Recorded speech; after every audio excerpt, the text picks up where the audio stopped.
We'll get up and running on Facebook. Get a few minutes for everyone to start hopping in on here. How you guys doing today? Doing well. Good, Chip. How about you? I am well. Marshall got to go to the World Series last night, bud. How was it? World Series was awesome. Mookie Betts is the equivalent of watching Deion Sanders in person. Oh, really? Yes. Impressive. I didn't quite understand why his contract value was so high when he signed this year, but he is a difference maker. He's a single person who makes a dramatic difference in the game. Interesting. I watched. I hopped in and out of it, so it's always interesting to see those guys in person because they are just totally different. 5'9", 180 pounds. So he's tiny. Wow. Spark plug. You made a lot of people jealous yesterday, Marshall. Good for you for getting to go there.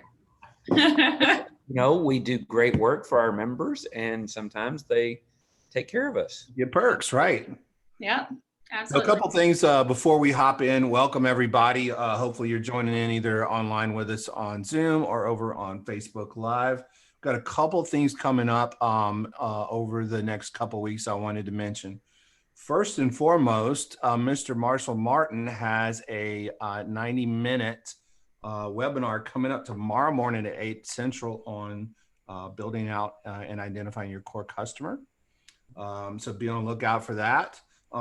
Also, next Monday, October the 26th at 1 p.m. Central, we will have, on our Monday afternoon webinar series, we'll have me, McKeel Haggerty, who is the CEO and chairman of Haggerty Insurance, also a Petra member, will be on at 1 o'clock talking about how to master things in your business. And then lastly, we have an event coming up.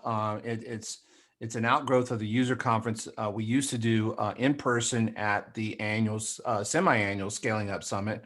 We'll be doing a virtual version of that. There'll be a deep dive into a lot of these concepts that you who may be working with us in a coaching capacity only see every so once in a while, or if you're out there and you're watching this and you're looking at scaling up on your own, be some of those one-off things that we only touch on every so often, but become an integral part of the scaling up process and methodology for you. And that's our event, and we're calling it the Ascent. And it is on November the 18th, and that'll start about 8:30 in the morning. If you go to petrocoach.com, you can find a whole lot more information on that as well.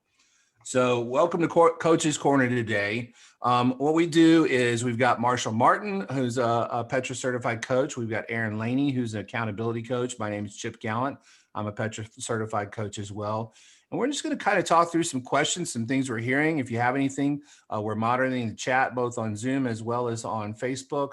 And feel free to just throw some questions our way. We see a lot. We're out there in the market working with customers and clients all over North America. And actually, since we're doing all this virtual stuff with the world now. So there's not much we haven't seen. So first question I wanted to throw out this afternoon is, you know that there are a lot of interesting stages that a company goes through. Marshall, you'll really love this one. What are those key stages where that one big hire that you have to make that's going to help you get over the hump of that strategic point in time? So what are those triggers you look for to hire those people? A lot of times I see it with bringing on the second salesperson or an HR person, somebody like that, but it's a key strategic hire.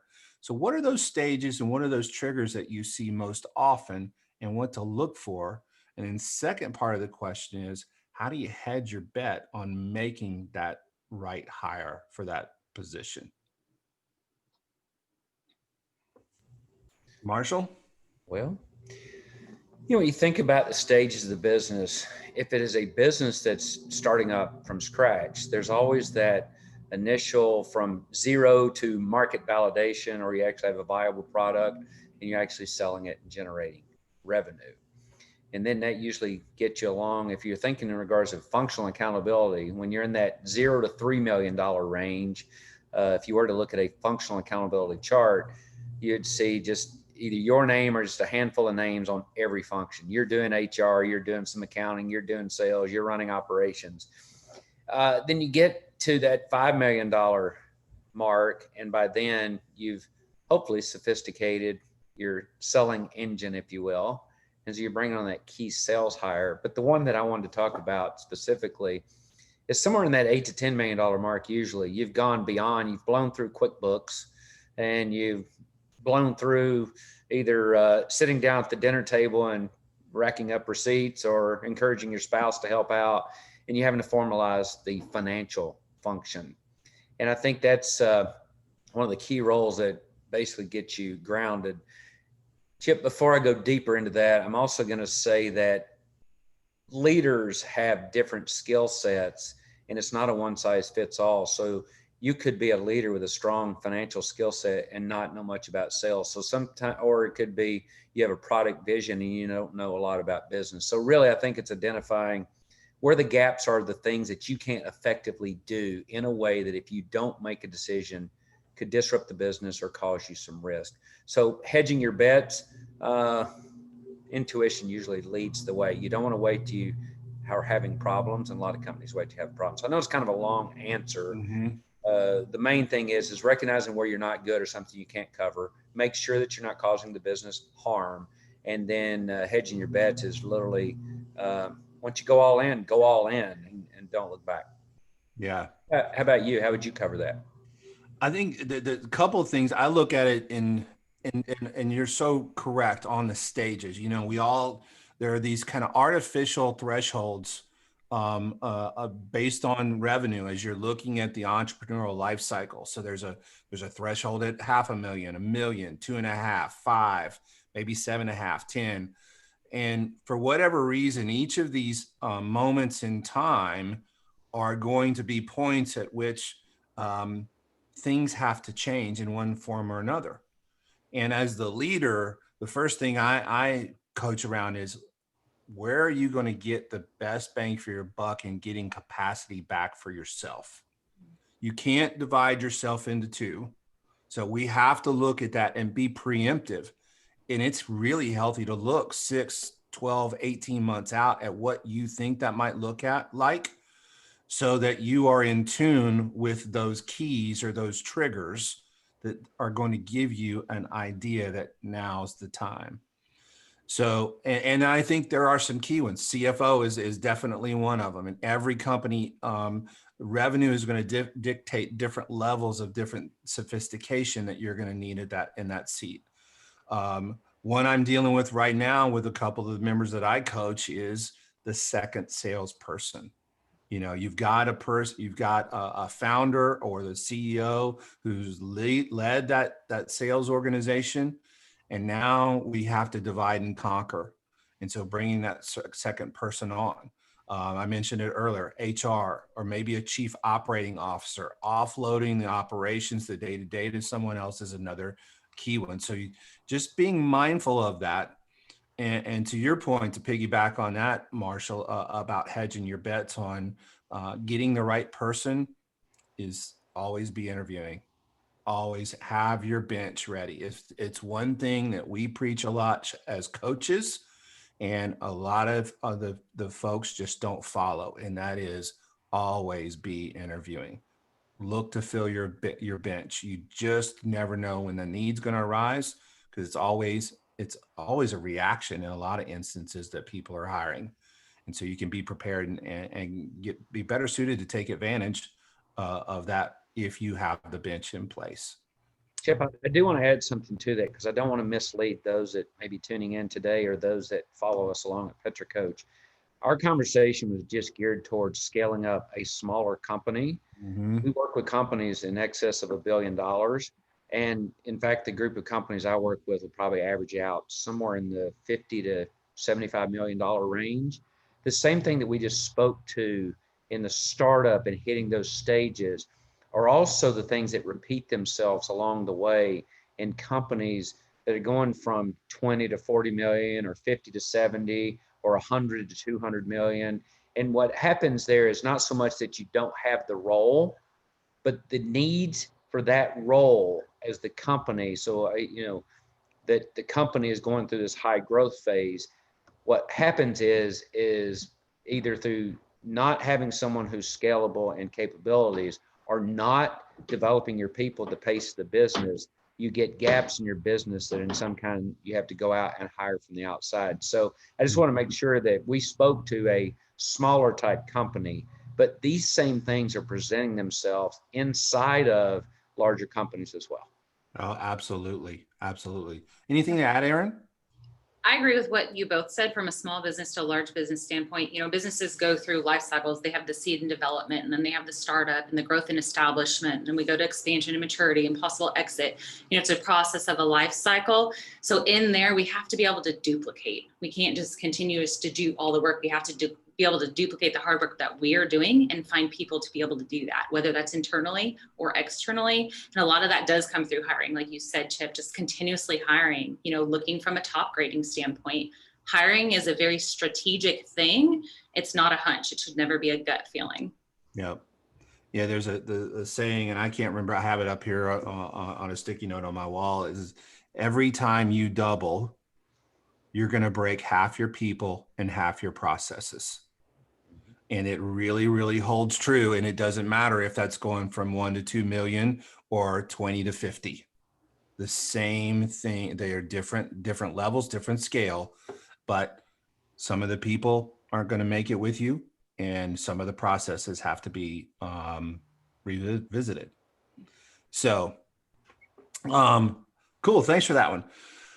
Here's another question. In light of all the Zooming and video conferencing that we're doing, how are you seeing communications change both internally and externally with the companies that you're coaching? Aaron, you want to start? I've seen it two ways. I've seen it where a company will say, this is the best thing we've ever done. So their communication got stronger coming together through, say, Zoom or Teams. I've seen it another way where members and companies say, this is awful. We thrive on that in-person relationship. So it really depends on who you're speaking to and how they work. And there's a lot of things you can do around there to bring people together. But those are the two things I've seen. It's either hurting or helping. Marshall? Yeah, I think what I like about what we've gone through, I'll speak to where it's helping, and then I'll speak to where it's hurting, and then there'll be takeaways that people can take from this. Where it's helping is oftentimes in person, we will get in a room to do the active strategic planning, and some of the stronger personalities will dominate the room, and they suppress some of the people in attendance. However, what I've seen when we get in a Zoom video situation where we're doing strategic planning, either in the general room where everyone's present, or our ability to put people in breakout rooms, for some reason, people feel like they can't sit quietly if they're in a Zoom breakout room, and they're expected to be an active participant. So I've heard more than several CEOs say, wow, the contributions of this particular person in this type of setting has been dramatically better as a result. Here's where that it is isolated and got people's attention. When companies are together in person, I always say they'll go grab a nice hot cup of coffee and a meeting breaks out. But when you have that on Zoom video, it's incredibly awkward. So it has forced people who otherwise had bad meetings to have more structure to their meetings, because people don't want to spend excessive time like they will in person on a Zoom video. So to maximize the time and an effort or the incentive to go shorter has been incredibly valuable. So there's two situations where that it's been helpful. Well, actually, both of them have been helpful, but some as a result of being harmful. Yeah, I remember way back when in March, the April time frame, when we were dealing with the onset of this stuff, somebody said, what are we going to do if this experiment works? Meaning the virtual thing that everyone, I feel, has been putting off forever, because it's like, oh, they just invalidate it.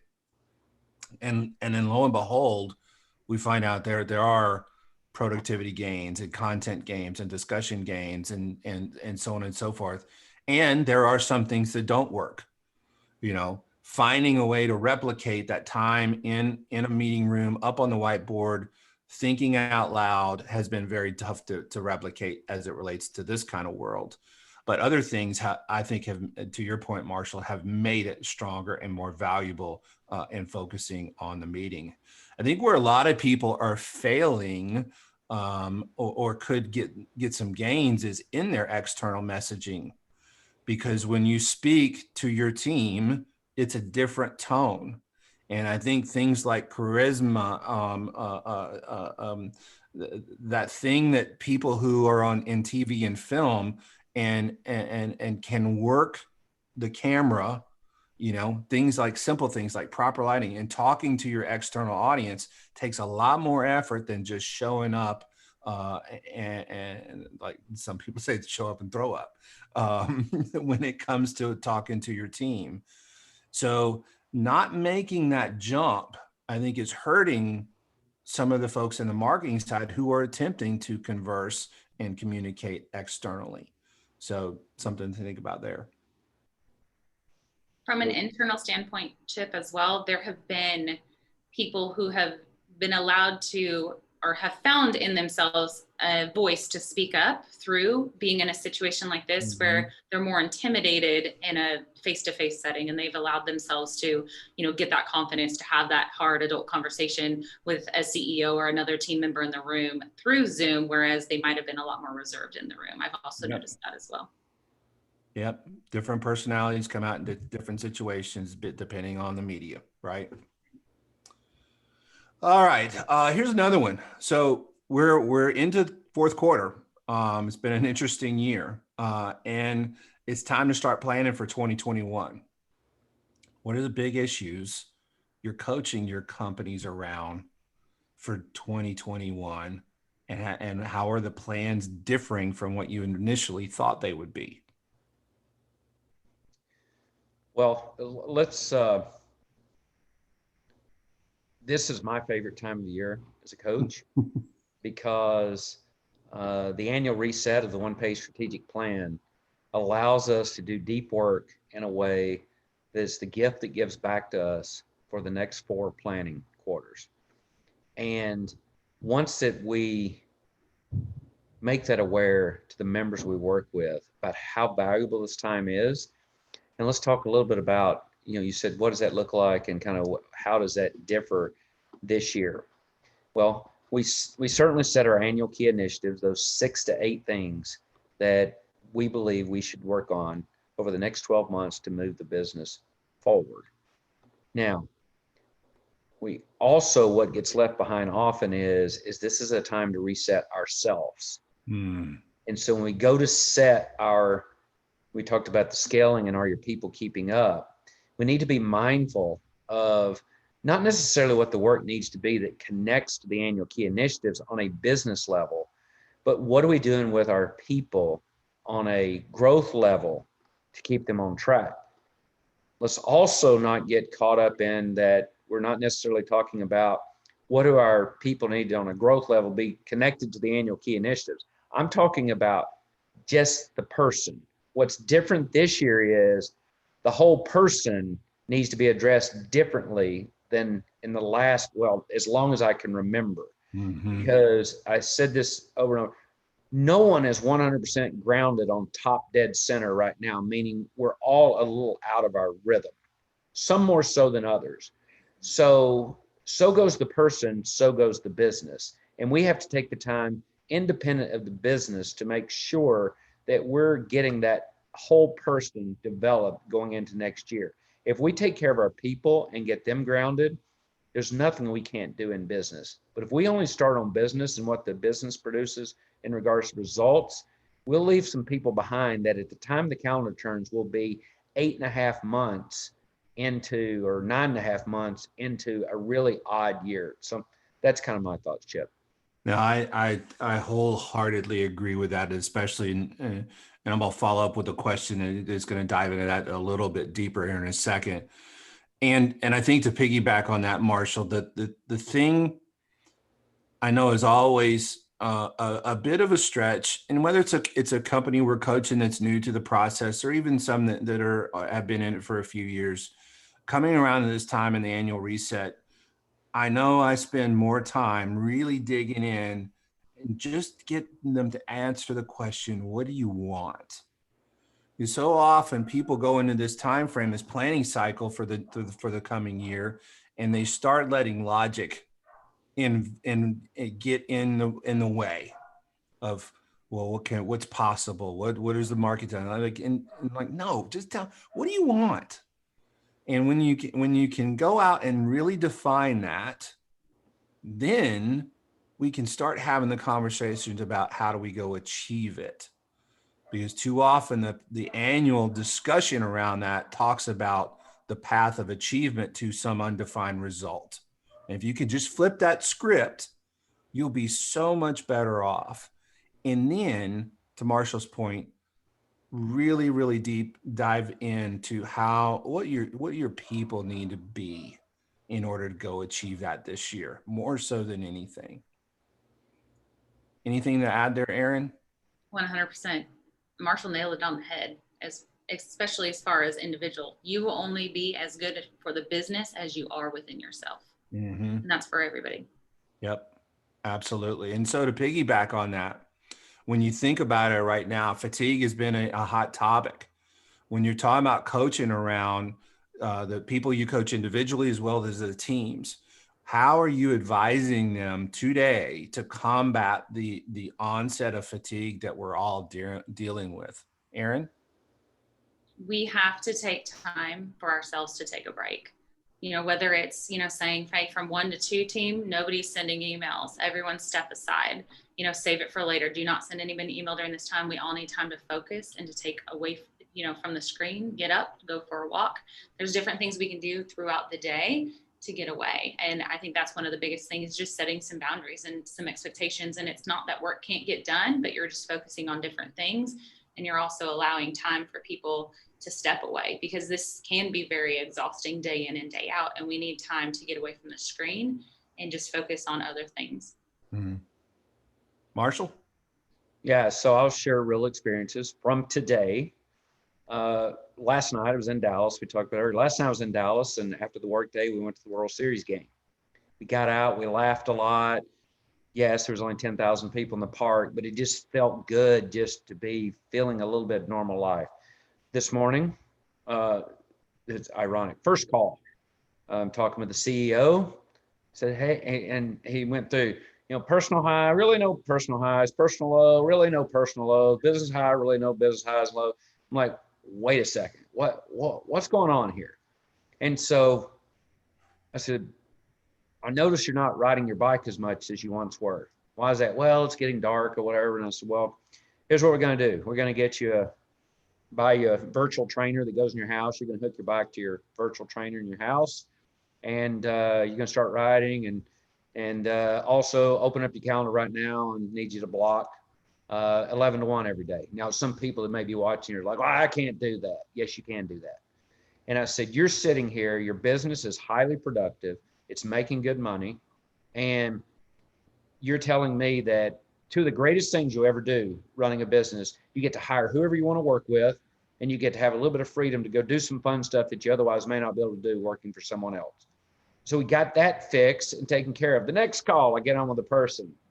We finished the call. We got through the work. We finished the call talking about calorie consumption and macros and fitness. Now, this person has bought a Peloton tread, bought a Peloton bike. We've got the calories nailed down. We got the macros and the ratios nailed down. And this person's already lost 15 pounds, taking care of himself. You say, wow, there's a little bit of a pattern here, Marshall.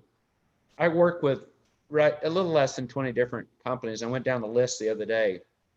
Fitness and taking care of themselves is at the highest level of priority to be able to deal with this fatigue we're feeling from the weight of the world or all the fatigue we're doing sitting in front of video. Now, that's one I am passionately behind, but I will show you the success in the companies. There's a direct correlation in the companies where the leaders who are taking care of themselves versus the business performance. And you can sit there and be the tail wagging the dog, or you can be the dog wagging the tail. You choose which end you want to be on. Those are conversations from today, and never a conversation goes on that we don't talk about the person. Yeah. And I wholeheartedly agree. And I'm a great example of that. I felt myself about 2.5 months ago going through a lull and knew that I needed to make some changes. And so I got out and hired a personal trainer. It's been one of the best things that I've ever done, working out 3 days a week with him. The changes just in myself, my mental health. And I think that's the biggest thing is it's easy for us right now as we all have this, especially if you are working from home. It's easy to keep working. And you have to remember you have to go home. And it's a really, really difficult thing to do. And two techniques that I've been coaching, I've had folks actually have individual priorities around this about changing clothes. You have to pick a time. What time is your time you come home? 3 or 4 days a week. You're coming home at 5:45. Go change clothes. There's something about that switch that will help you turn it off, and then honor that. The other thing is if that isn't extreme enough, you're going to have to go commute home. So literally go get in the car, go drive around for 15 minutes, go run the store, do something that you normally would had you been back at the office, just to give your body and your mind a shift in that day to shut it down. Now, it doesn't mean you have to do it. You can go back and check another round of email after the kids are in bed or whatever. But honor the going home, because it is easy not to. And when you look at the numbers around productivity right now, and you see that the productivity numbers are going way, way up, it's because people are working from home and they don't know how to turn it off. So respect that. Looks like we got time for one more question before we hop off here. There's a lot in the news right now about the reemergence of COVID-19 coming over the next 6 to 12 weeks. And it's the one thing in hindsight, we didn't have last time, or we did, and we just didn't take advantage of it. So Marshall, what are you advising your clients on how to prepare now and take advantage of the time we have in the event that this does affect us again in a major way? Well, the best advice I can have is if you didn't get your plan right the first time, to go pivot and do whatever you do to risk mitigation and go full remote, go full remote. The other is, and it gets back to encourage your people, eat right, sleep right, zinc, vitamin D, vitamin C, all those things you can do to boost your immune system. Wash your hands, don't touch your eyes, stay the hell away from people. Wear your mask, do all other stuff. Aaron? I'm going to be a little optimistic and thinking that, with everything that everyone has learned through the pandemic and what they've been doing, and the mask wearing and the washing the hands and social distancing and, even sitting on the airline and not having the middle seat taken, that those things will help mitigate and lessen this wave that may potentially be coming. But just really taking care of ourselves and, putting ourselves first and just having a plan. Yeah, I think the other thing too is I do feel the stuff that the work we did back in the second quarter around the DSRO stuff, defense stabilize. What was the third one?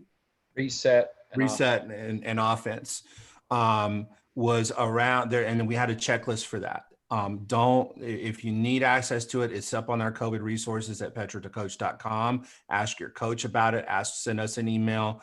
Send an email to info@petracoach. We can get you a copy of that survey. It's a great questionnaire on assessing your preparedness for another wave of this. And it could be even anything else. It's really around a disaster and significant impact on the business. So it would be a good thing to pull back out and go revisit and see where you are in terms of financial health, strategic health, people health, and so on and so forth. And it may identify some areas for you to shore up. Chip, let me be clear. That's an ebook on our website, and it's about, DSRO as the methodology. I am going to throw a plug in for next Thursday on the 29th. There's a Fortify the Future workshop as well. Not to throw in a plug for anything more than these are the things you need to do. And I think we're reminding ourselves we're not at a point where that we're not out of the woods yet, if you will. So we got to continue to stay focused until we see a more clear path moving forward. And again, I'll say that those companies that are staying focused and staying to the basics, regardless of how well things are going, are those that are succeeding. And in Yeah. fact, I've even seen a lot of them who went to the sidelines a bit on the normal routines or habits they were doing that led to success, who have now returned, and they're, thank goodness they're returning. So don't give up, but it all comes back to basics and executing the basics. It lends itself to those better outcomes. It's better to be prepared and not have to do it than to get it on the backside of having to react. So Absolutely. take the time now. And lastly, Marshall, you've got a core customer workshop coming up tomorrow morning. You want to give a little preview of that? Yeah. So the ideal core customer really is, who is your who? Who is that person that is a real human being with wants, needs, and fears, who's willing to pay you what you charge for what you do because they see value in what you do. And we're going to go through an exercise tomorrow, and we're going to identify what is your ideal core customer, how do we arrive at your ideal core customer, and how do we build some tools and some methodology that allows you to narrow your focus so that we can't be everything to everyone, and we can't attempt to go capture everything and then sort out. It's kind of rifle versus shotgun. And we want to get a tighter or more focused methodology about how we go to market to get to those people who not only they see value in what we do, but it's an enjoyable business relationship. So that's tomorrow. It's 90 minutes. We'll go through it fast. We'll keep some good energy, but you'll walk out with a narrowed focus heading into your annual planning for next year, and should be able to be beneficial. So thanks for allowing me to share that. Fantastic. Well, we're up on time. Thanks you guys for tuning in. And for those of you who are catching this after the fact, we appreciate you coming on Facebook or our website to see, get a recap of this.